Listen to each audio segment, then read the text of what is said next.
ZNS 24 देख रहे हैं आप। मैं हूं आपके साथ आपका मेजबान जाकिर हुसैन बट। नाजरीन, लगातार हमें जो है फोन कॉल आ रही थी कि बताया जाता था जिन्होंने फिल्टर प्लांट के लिए जो है जमीन दी है जल शक्ति डिपार्टमेंट को, तो उनको जो है परमिनेंट नहीं किया जाता है। तो इसी बात पे जो है हमारे साथ MLA इंदरवाल प्यारीलाल शर्मा जी हैं।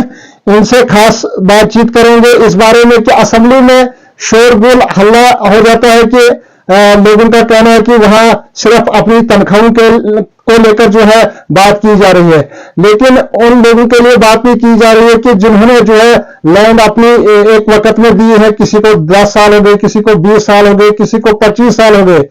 तो इसी सब पे जो है हमारे साथ MLA प्यारीलाल शर्मा जी है, इनसे जानने की कोशिश करेंगे। सर, शुक्रिया वक्त देने के लिए आपके। डॉक्टर साहब, आपका बहुत बहुत शुक्रिया। मेरी बात सुनो। हाँ, ये लोगों का कहना है कि तनख्वाह बढ़ाई जा रही है। मेरी बात सुनो, एक MLA लोगों की खिदमत करने के लिए बनता है, वो चुन के आता है जी जी। और उसको हॉस्पिटल जाता है तब भी खर्चा है, गाड़ी चलाता है, तेल नहीं मिलता है, तेल भी अपनी जेब से डालना होता है, कंसिस्टेंसी में जाता है, कहीं शादी होती है, कहीं बीमारदारी होती है, कहीं हर चीज होती है। MLA ने अपनी तनख्वाह से निभाने होते हैं। या तो MLA ने बेईमानी करनी है, नहीं तो तनख्वाह चाहिए उसको कि जो वो जाके अपने लोगों में जाके कहीं मदद करे, कहीं जो कहीं मुसीबत आ जाती है, एक्सीडेंट हो जाता है, कोई एम्बुलेंस की जरूरत पड़ती है, कहीं अस्पताल में जाके ब्लड की जरूरत पड़ती है, मदद की जरूरत पड़ती है, ये लोग नहीं समझेंगे। ये वो MLA जानता है जो चुन के आता है और ईमानदारी से काम करता है, वो उसी को पता होता है। सर, कब ये आवाज असेंबली में उठेगी, कब उन लोगों के लिए वहां जो है बात की जाएगी कि उनको जो है परमिनेंट किया जाएगा? देखो, कमेटी ने रिपोर्ट दे दी है और रिपोर्ट बना रही है। जो चीफ सेक्रेटरी के चेयरमैनशिप में कमेटी बनी है, SRO 520 वो लागू होगा, जिसने PHE department, RDD department, education department, tourism department, अन्य जो भी डिपार्टमेंट है लैंड डोनेट की है, उनका एक सदस्य घर से एम्प्लॉय लगेगा। ये सरकार सोच रही है। आपको ऑनरेबल उमर साहब की सरकार पे भरोसा करना चाहिए। वो जो कर रहे हैं, एक साल में जो किया उन्होंने, जो CPW परमिट किए, बाकी चीजें मतलब क्या नहीं किया उन्होंने, लेकिन अब उस पे भी काम हो रहा है। वो डेली वेजर्स जो परमिट कर रहे हैं उनका भी सारी कमेटी बनी है, कमेटी रिपोर्ट बना रही है। और आने वाले नेक्स्ट सेशन जो जम्मू में होगा, बहुत बड़ा सेशन होगा, जो फाइनेंशियल ईयर का सेशन होता है, उसमें सब बिलें आ जाएगी और सबको परमिट किया जाएगा और तरीके से परमिट किया जाएगा, और एज बार के हिसाब से या क्वालिफिकेशन के बार के हिसाब से। लेकिन लोगों को भरोसा करना चाहिए। अब रात को ही सब कुछ नहीं होगा। 2014 से 2024 तक इतनी यहाँ जो हुआ है वो आप खुद ही जानते हो कि क्या हुआ है, कुछ नहीं हुआ है। उसको भरपाई करने के लिए हमें थोड़ा सा टाइम देना चाहिए, लोगों को भरोसा करना चाहिए हमारे ऑनरेबल CM साहब, उमर साहब की सरकार पे।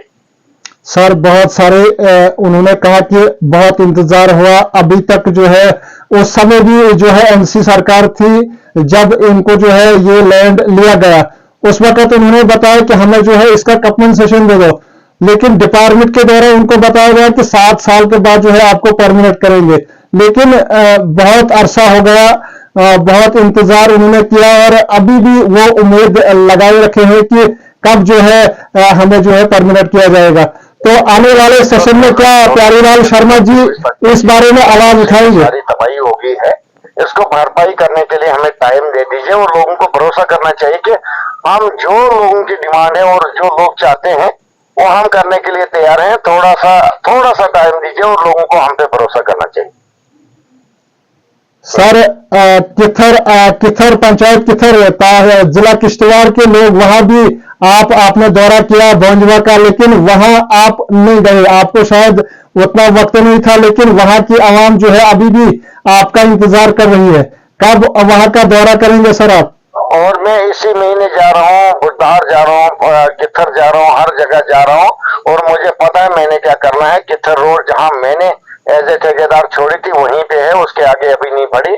उसके लिए भी मैं सोच रहा हूँ कि डिपार्टमेंट को कैसे ठीक किया जाए और डिपार्टमेंट कैसे काम करेगा। जिस ठेकेदार को काम हलाक है उसके खिलाफ क्या एक्शन लिया जाएगा, उसकी तैयारी भी हो चुकी है। लेकिन मैं खुद जाऊंगा, किथर तक जाऊंगा, बुधवार जाऊंगा और जितना नोवा का एरिया मुझे बैलेंस रहा है कि जहां मैं नहीं पहुंच पाया, और इस महीने में पूरा सारा वहां उस जगह पे पहुंचूंगा। सर वहां से फोन कॉल आ रहे थे कि वहां जो है जो फ्लड की वजह से, बारिशों की वजह से नुकसान हुआ है, बहुत सारे लोगों को अभी तक जो है रिलीफ नहीं मिला है, तो इस बारे में क्या कहेंगे सर आप? मैं पूरी डिटेल एडमिनिस्ट्रेशन से लूंगा कि कितने लोगों का नुकसान हुआ, कितनों को कंपनसेशन मिला, कितने लोगों का बकाया है, उस पर मैं सारी कार्रवाई करूंगा और उनको कंपनसेशन दिलवा दूंगा। और मेरे अपने CDF जो कॉन्स्टिट्यूंसी डेवलपमेंट फंड है, उसके जरिए भी जो मुझे मदद करनी होगी उन लोगों तक पहुंच जाएगी। सर आखिरी सवाल सर, जब सेशन असेंबली का फिर से जो है शुरू होगा, तो क्या आप डेली यूजर्स के लिए या लैंड जो जिन्होंने दी है डिपार्टमेंट को, तो उनके लिए आप आवाज उठाएंगे असेंबली में? पहला क्वेश्चन मेरा यही होगा daily wagers and land donors के लिए, ये मेरा पहला क्वेश्चन होगा, और असेंबली में बढ़ चढ़ करके उनके लिए आवाज उठाऊंगा। ये मेरा हक है और ये मेरा काम है। शुक्रिया।